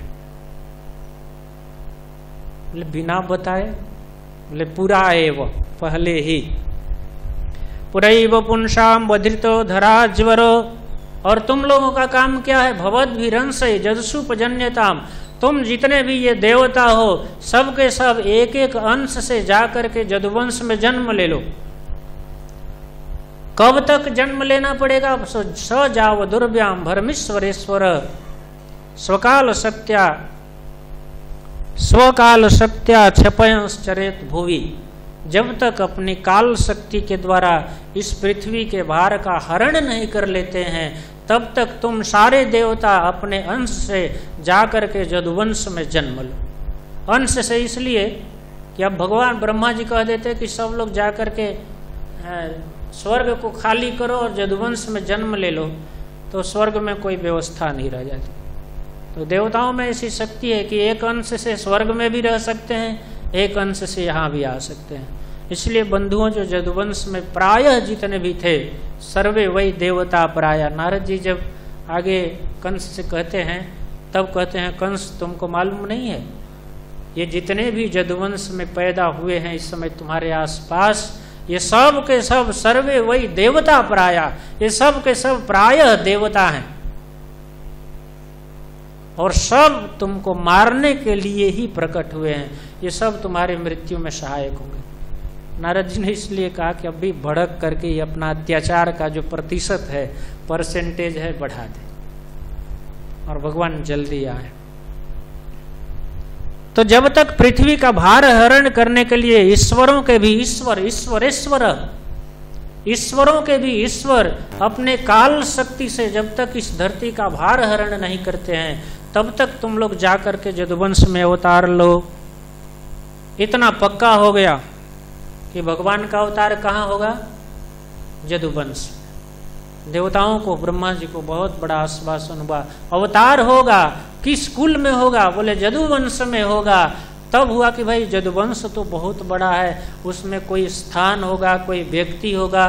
तब कहते हैं, मानो ब्रह्मा जी पूछे, अरे महाराज नाम बता दीजिए किसके यहाँ होगा? तब कहते हैं वसुदेव गृहे साक्षात, वसुदेव जी के घर में साक्षात परम पुरुष भगवान जनिष्यते, प्रकट होंगे, और तत्प्रियार्थम संभवंतु सुरस्त्रिय।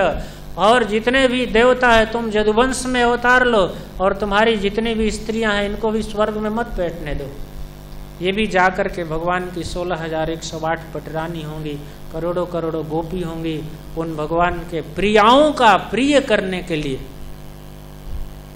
देवता की जितनी भी स्त्रियां हैं जा करके सब के सब उस यदुवंश में जाएं और भगवान की क्या करें, तत्प्रिया अर्थम, उनके प्रिया के लिए, प्रिया का प्रिय करने के लिए यदुवंश में अवतार लें। और साथ ही साथ ये सब बात कौन कह रहा है? क्षीरोदक शाही विष्णु कह रहे।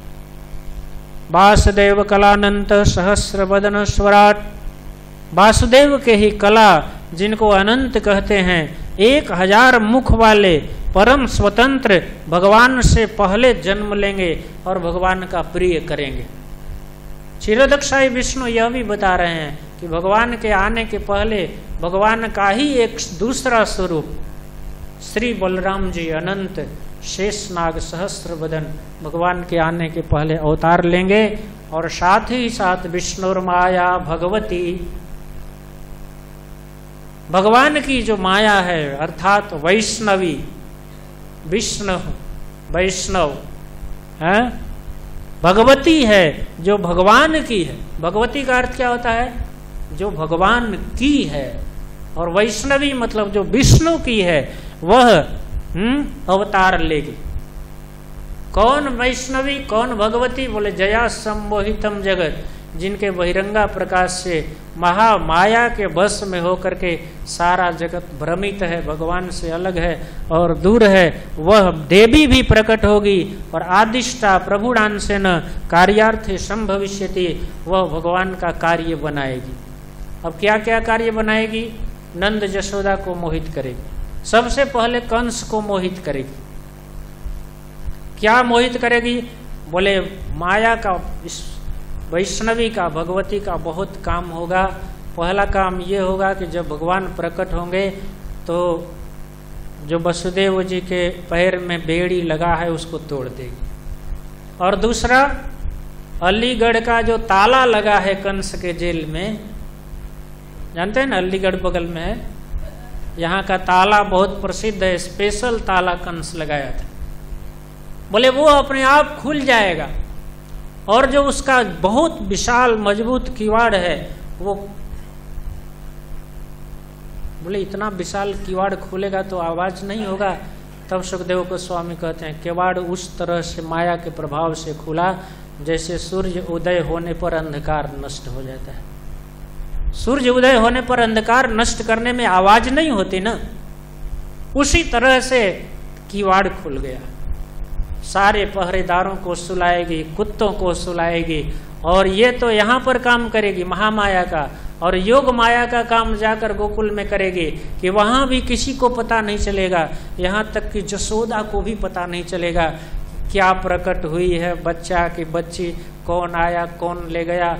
और उसके बाद पुनः जब माया को लेकर लौटेंगे तब फिर माया का काम होगा कि जैसे जैसे खोलती है वैसे वैसे ला करके बंद कर देगी। इसलिए कार्यार्थ है, भगवान का लीला में सहयोग करने के लिए वह देवी भी प्रकट होगी। और इस तरह से इत्यादि श्यामरगणान प्रजापति पतिर्विभु, प्रजापतियों के भी जो पति हैं श्री ब्रह्मा जी जो समर्थ हैं, इस तरह से भगवान ने सबको आज्ञा दिया। और ब्रह्मा जी ने कहा पृथ्वी तुमने सुन लिया ना भगवान का आश्वासन, अब भगवान तुम्हारे ऊपर अवतार लेंगे और तुमको धन्य करेंगे, अपने नंगे चरण से तुम्हारे ऊपर चलेंगे, तुम शीतल हो जाओगे, तुम्हारा दुख समाप्त हो जाएगा और आनंद मंगल छा जाएगा। बंधुओं, ये धरती पृथ्वी माता भी एक पत्नी है ना। हम लोग प्रार्थना करते हैं तो कहते हैं विष्णु पत्नी नमस्तुभ्यम, लेकिन यह ऐसी पत्नी है जिसका पति प्रायः विदेश में रहता है। और कभी कभी जब दुखी हो जाती है, बच्चे झगड़ा करते हैं, बुलाती है, तब आते हैं यदा यदा ही, कभी कभी आते हैं, तड़पती है। उसी तरह जैसे किसी का पति परदेश में हो और आने की सूचना मिल जाए, या अपने पति का इंतजार करती रहती है, सज धज करके दरवाजे पर प्रतीक्षा करती है, उसी तरह से माता पृथ्वी प्रतीक्षा करती है कब पिता आएंगे और इन बच्चों को ठीक करेंगे, किसी को मिठाई देकर, किसी को पिटाई देकर, है? दोनों में दया है, पिता का स्नेह होता है। मार दे तो भी, मिठाई दे तो भी, तो भगवान किसी को मिठाई किसी को पिटाई, तो माँ यह कामना करती है कब आएंगे पिता आएंगे। और कभी कभी जदा जदा ही धर्मस्य ग्लानिर्भवति, खुद अपने मुंह से कहते हैं जब इस तरह से होता है तब आता हूँ, बाकी जरूरत नहीं, और ठीक ठाक करके चला जाता हूँ। तो इस तरह से ब्रह्मा जी ने आश्वासन दिया, माता पृथ्वी घबराओ मत, तुम्हारा दुख दूर करेंगे, हम देवताओं को सनाथ करेंगे और सारे जगत को प्रसन्न करेंगे, भगवान आएंगे। और इस तरह से आश्वासन देकर आश्वास्य च महिम गिरवी, और सारे देवताओं को कहा कि तुम लोग जाकर यदुवंश में जन्म लेना। और इस तरह से कह के ब्रह्मा जी स्वधामम परमम जयऊ अपने परम धाम में ब्रह्मलोक में सत्य लोक में चले गए। और सारे ब्रह्मा जी के आदेश से, भगवान के आदेश से सारी देवियां सारे देवता यदुवंश में अवतार लिए, परंतु ब्रह्मा जी स्वयं भूल गए। सारे देवता अवतार लिए अपने अपने अंश से, परंतु ब्रह्मा जी स्वयं भूल गए।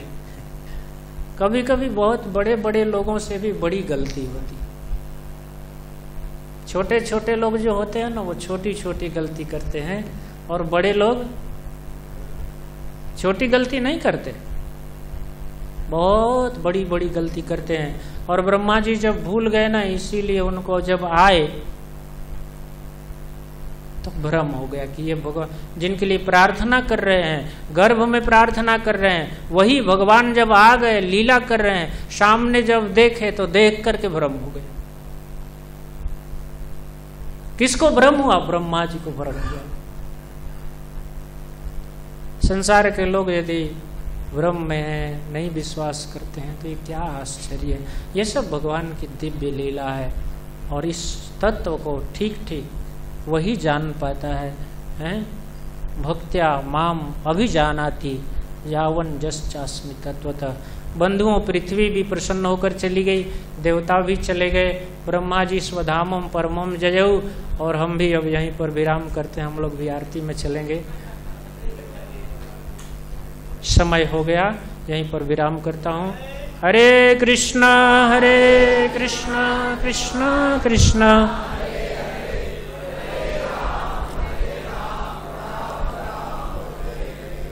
ग्रंथराज श्रीमद्भागवतम की, शील प्रभुपाद की।